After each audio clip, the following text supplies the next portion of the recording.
The stars forgot about nights until humanity brought them back. The galaxy had forgotten what it meant to be good. Among the stars, 17 different alien races formed the big group called the Galactic Federation. These aliens had grown cold over many thousands of years. They only cared about money, power, and staying alive. The idea of helping others just because it was right had died long ago.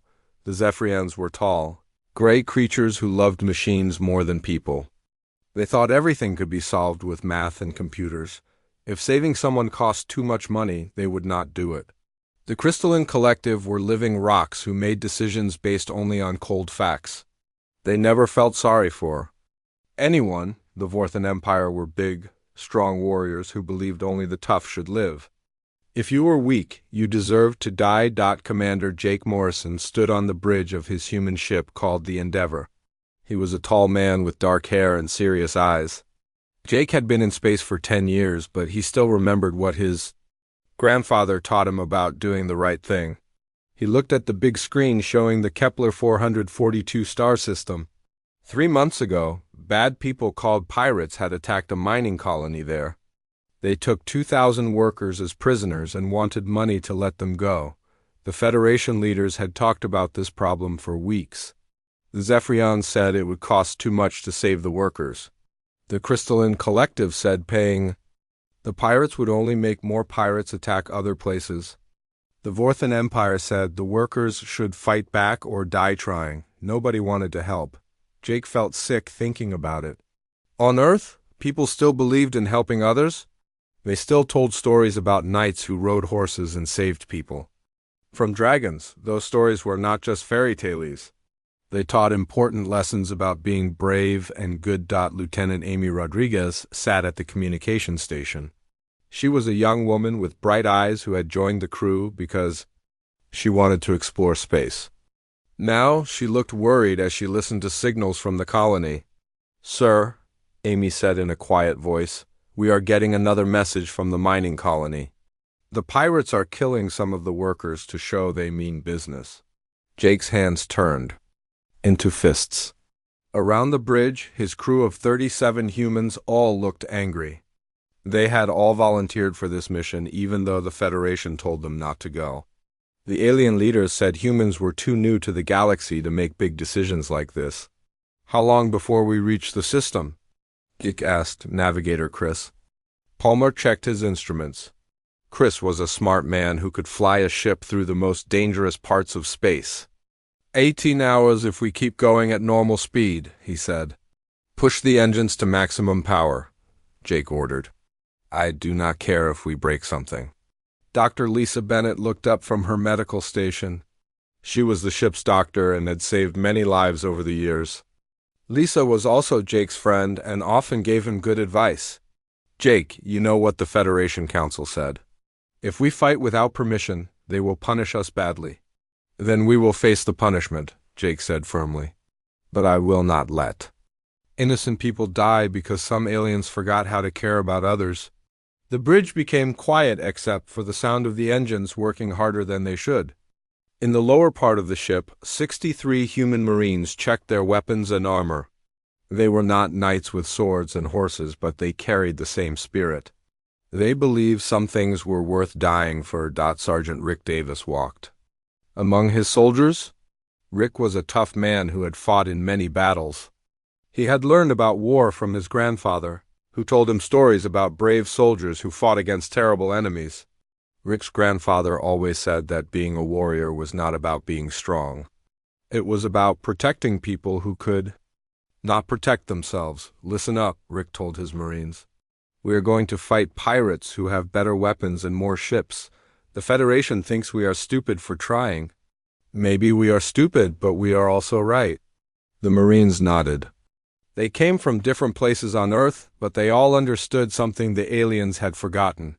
There were things more important than money or power. There were things worth fighting for even when you might lose. Dr. Bennett watched the star charts on her screen. She had studied medicine to help people, not to watch them die while politicians argued. "How many colonies have been attacked this year?" she asked. 12, Amy answered. "The Federation has saved 0. Jake stared. At the stars ahead, somewhere out there, 2,000 people were waiting for help that might never come. The galaxy had become a cold place where only the strong survived, but humans remembered something different.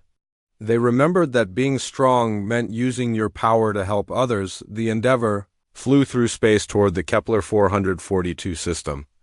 Behind them, the Federation watched and waited.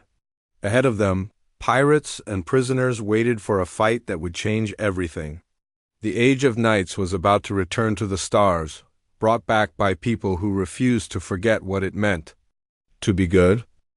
The Endeavour came out of hyperspace like a bullet fired from a gun.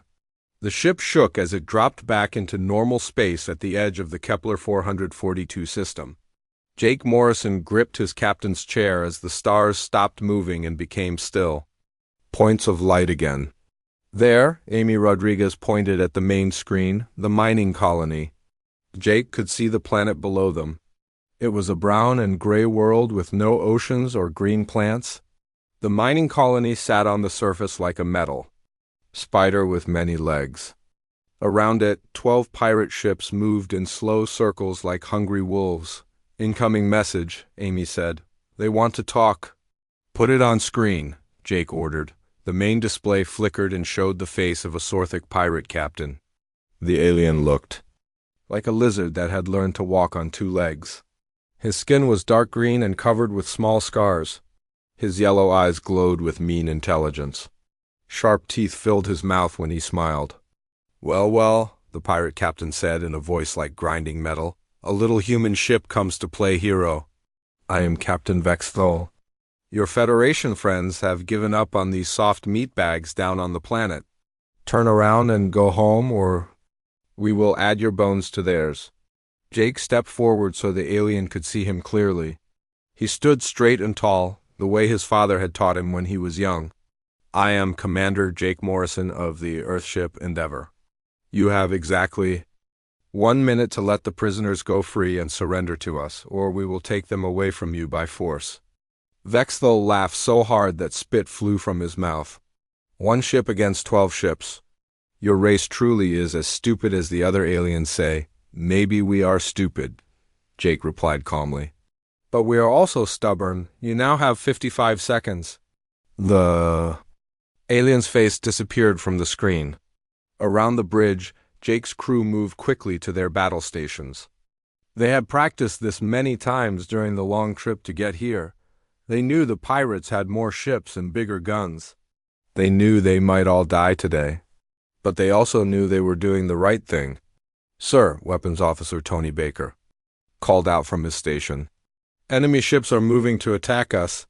I count plasma cannons, missile tubes, and energy shields on all vessels. Launch all fighters, Jake ordered.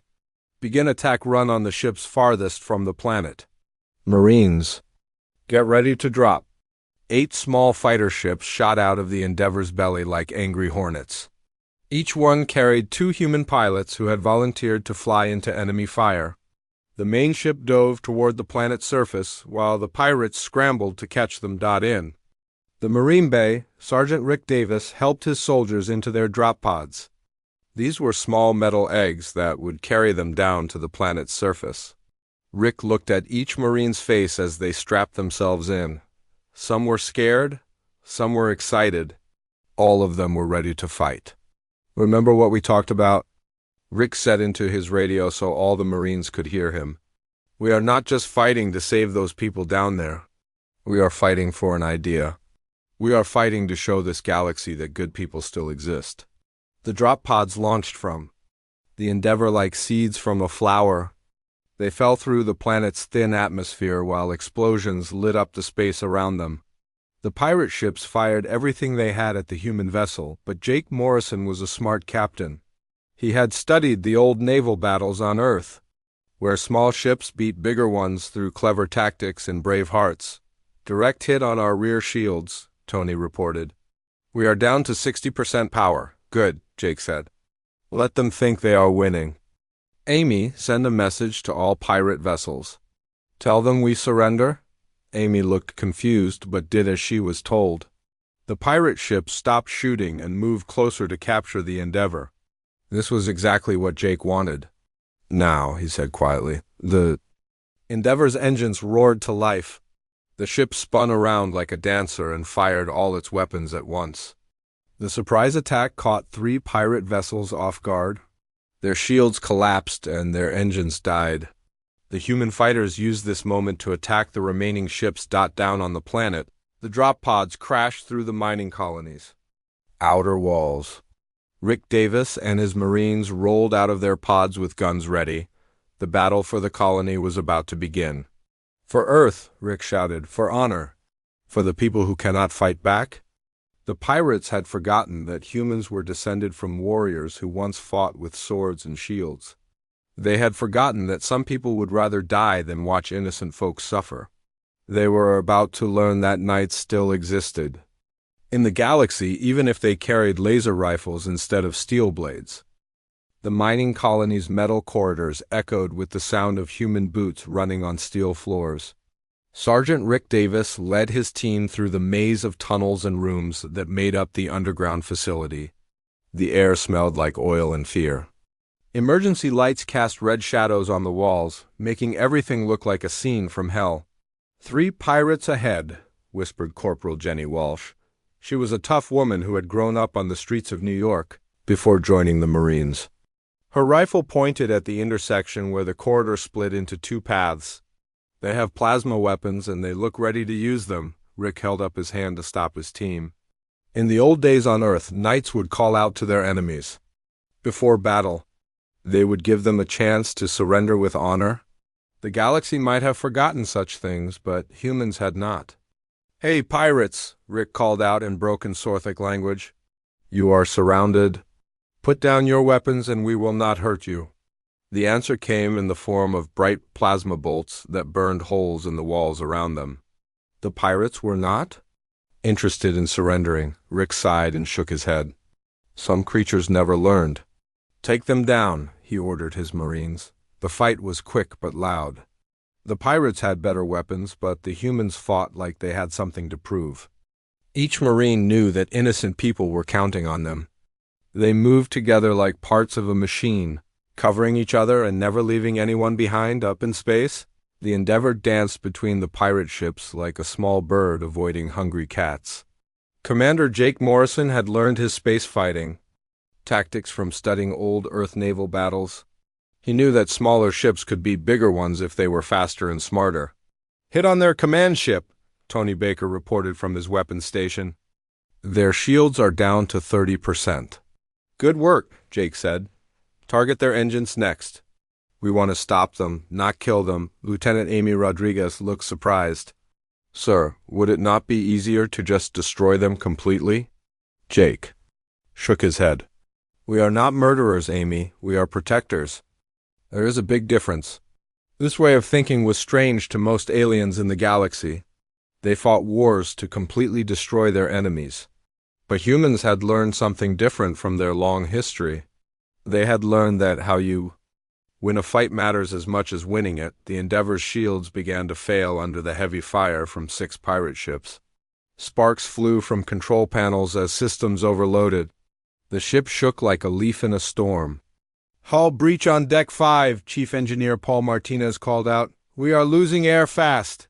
Seal that section, Jake ordered. Put all power to the front shields. We are going to ram their formation. The bridge crew stared at Jake with wide eyes. It was a crazy plan that would probably get them all killed. But it was also the kind of plan that showed what humans were made of. They were willing to risk everything to save others. The Endeavor accelerated toward the enemy ships with its engines screaming. The hull glowed red-hot from the stress. At the last second, Jake ordered the ship to reverse thrust and fire all weapons at once. The move scattered the pirate formation like bowling pins. Down in the colony, Rick Davis and his Marines had fought their way to the main facility where the hostages were kept. Through the thick metal doors, they could hear people crying and begging for their lives. The pirates inside were getting nervous and taking their fear out on the prisoners. Explosives ready, Jenny Walsh said as she placed small bombs on the door hinges, but the blast might hurt the people inside. Rick studied the map on his wrist computer. The pirates had arranged the hostages in a circle around them, using the innocent people as human shields. Any direct attack would result in many deaths. We go in fast and quiet, Rick decided. Team Alpha takes the left side, Team Beta goes right. I will go straight down the middle. Every shot has to count. These people are depending on us to be perfect. The bombs exploded with a sound like thunder. Through the smoke and dust, the human Marines rushed into the facility. They moved like ghosts in the darkness, their training and courage guiding them toward the hostages. Inside, they found a scene that made their blood boil. 200 men, women, and children huddled together in terror. 15 Sorthak pirates stood over them with weapons ready. The pirates had been torturing some of the prisoners to pass the time. "Drop your weapons," Rick shouted in Sorthak. "You are surrounded and outnumbered." Captain Vexthal stood behind a group of small children. His yellow eyes gleamed with cruel amusement. "You stupid humans with your stupid honor codes. Put down your guns or I kill 10 more prisoners right now." Rick felt the weight of the moment pressing down on him. This was the choice that would define not just the mission, but what humanity meant to the galaxy.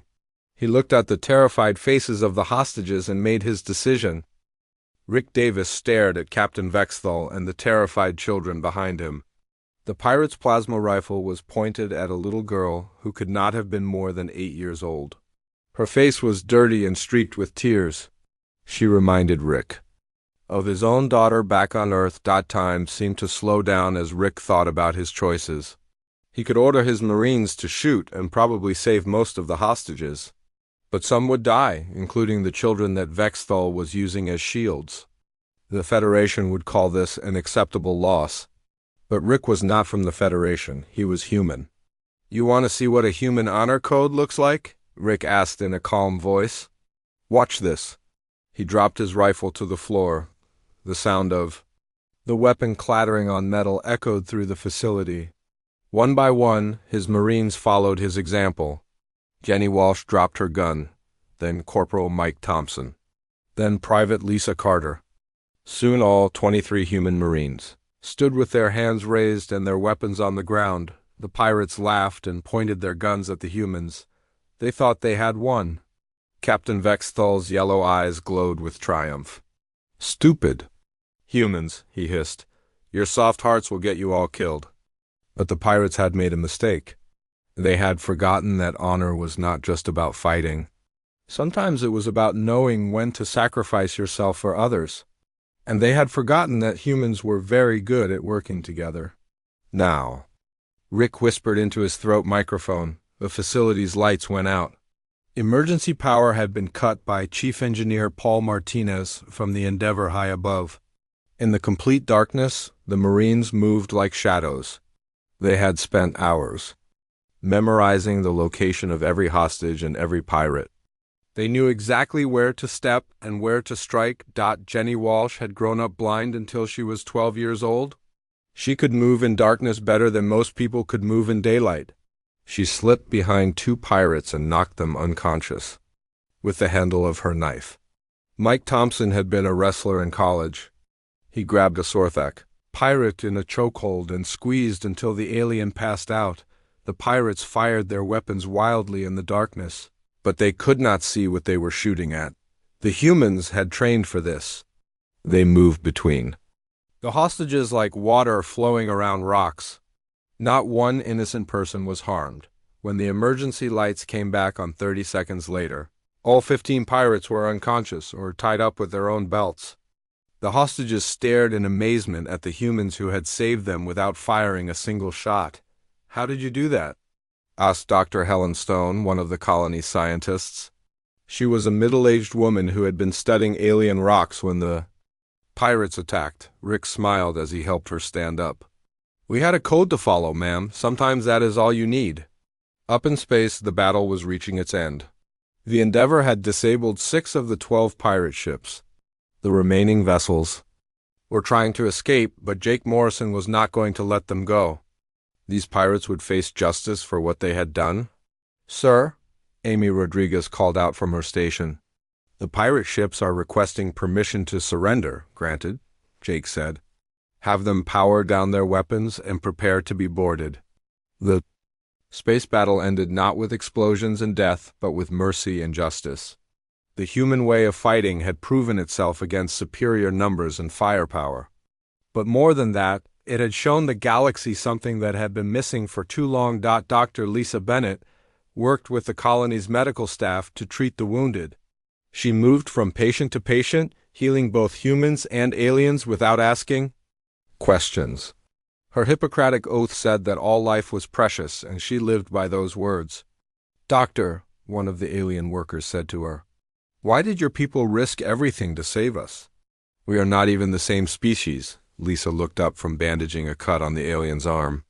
"Because it was the right thing to do," she said simply. "Where we come from, that is reason enough." The rescue was complete. 2,000 hostages had been freed. 15 pirates were in custody. The Endeavour had taken damage, but all crew members were alive. But the most important victory was something that could not be measured in numbers. As Rick Davis led his Marines back to their ship, he thought about what they had accomplished. They had not just saved lives. They had shown the galaxy that there was another way to solve problems. They had proven that honor and mercy were not weaknesses, but strengths. The stars had forgotten about knights, but humanity had brought them back, and the galaxy would never be the same. The Federation Council chamber on Centauri Prime was a massive dome of white marble and crystal. Representatives from 17 different alien species sat in neat rows according to their importance and power. The chamber was built to show order and control. Everything had its place and everything followed the rules. Commander Jake Morrison stood alone in the center of the great room. His uniform was still dirty from the battle at Kepler 442. His ship, the Endeavour, was being repaired. In the orbital shipyard above the planet, his crew waited on their vessel, wondering if their captain would be arrested or worse. Behind Jake sat Admiral Susan Kane, the highest-ranking human in the Federation military. She was a smart woman who had worked hard to gain the trust of the alien governments. Now she looked worried that Jake's actions might destroy everything humans had built in the galaxy. "The charges are serious," announced Chancellor Zix991 of the Zephyrian Coalition. The tall gray alien spoke through a mechanical voice box that made his words sound cold and emotionless. The human vessel Endeavour attacked Federation member ships without permission. 4 pirate vessels were destroyed. 37 beings died. Furthermore, added Speaker Shard Prime of the Crystalline Collective, this action violated all our treaties about military conduct. The Council had voted to negotiate with the pirates through peaceful means. Jake listened to the accusations with growing anger. In the week since the rescue, he had learned what the Federation's peaceful negotiations really meant. They had planned to offer the pirates money and reduced jail time if they released half the hostages. The other half would have been considered acceptable losses. General Thakvar of the Vorthan Empire leaned forward in his chair. He was a huge creature covered in thick armor plates. His red eyes glowed as he spoke. "Do you have anything to say before we decide your punishment, human?" Jake stepped forward so everyone could see him clearly. "Yes, your honors. I have plenty to say." The chamber became quiet. Admiral Kane shifted nervously in her seat.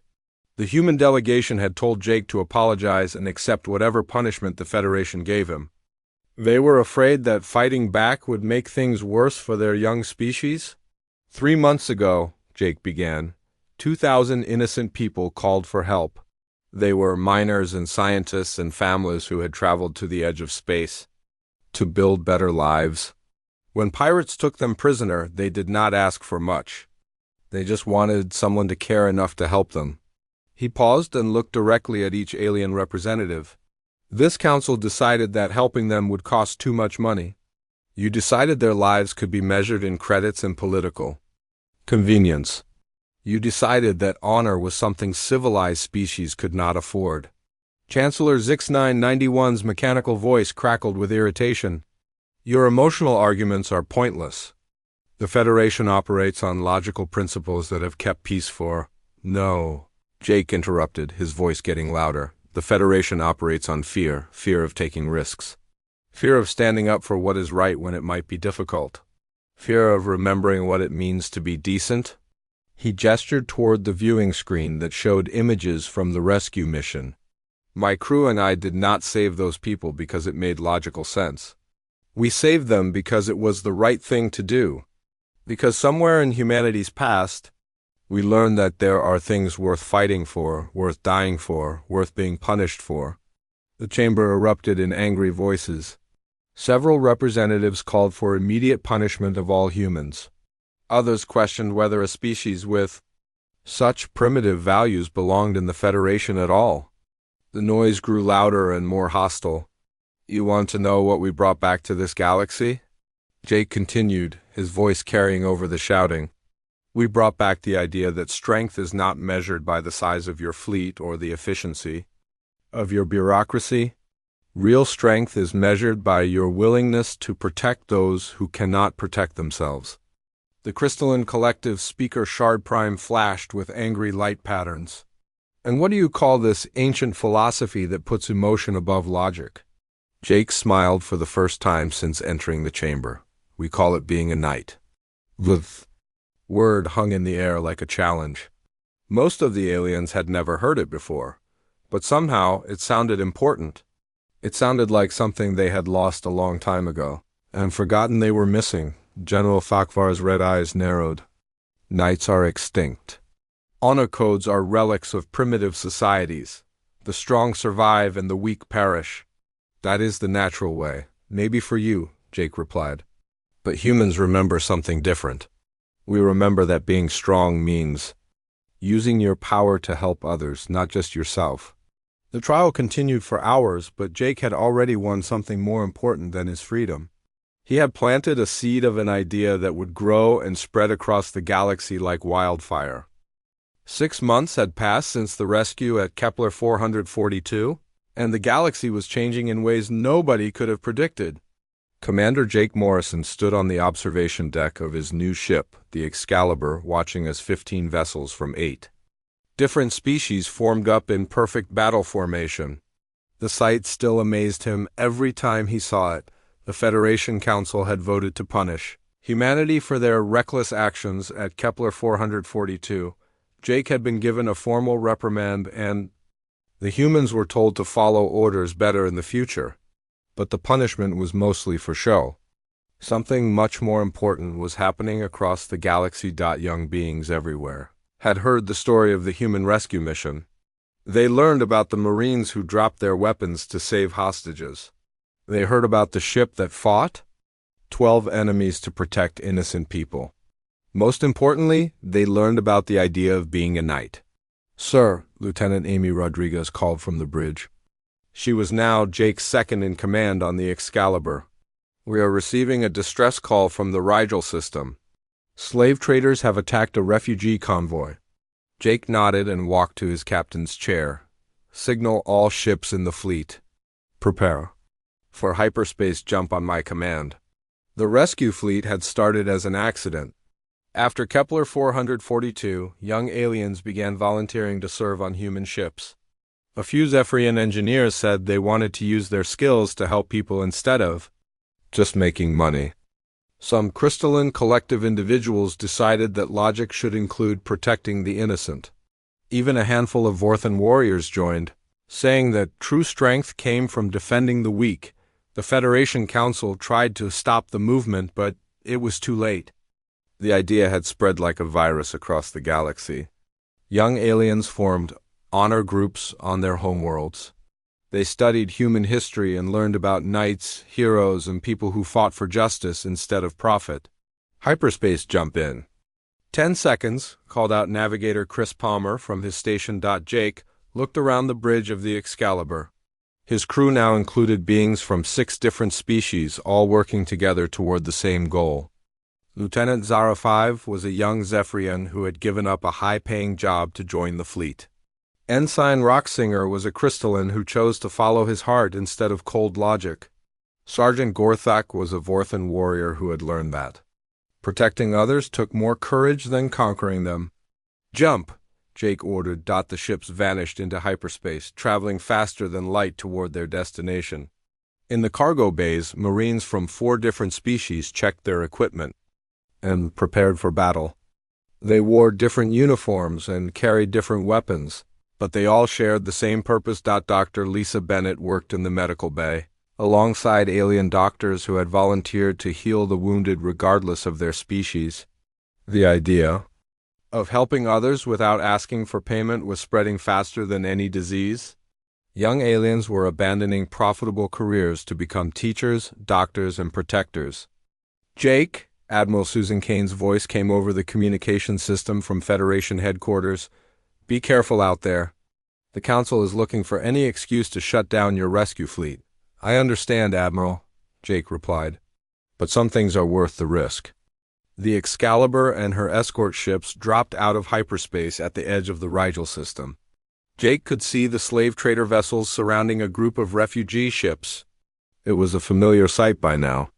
The galaxy was full of bullies who preyed on the weak and defenseless. This is Commander Jake Morrison of the Rescue Fleet, he announced on all radio frequencies. You have 1 minute to release the refugees and surrender. We offer you fair treatment if you give up, and no mercy if you choose to fight. The lead slaver ship, a converted cargo hauler painted black and red, responded by firing missiles at the Excalibur. Jake was not surprised. Bullies never gave up without a fight. All ships, engage the enemy, he ordered.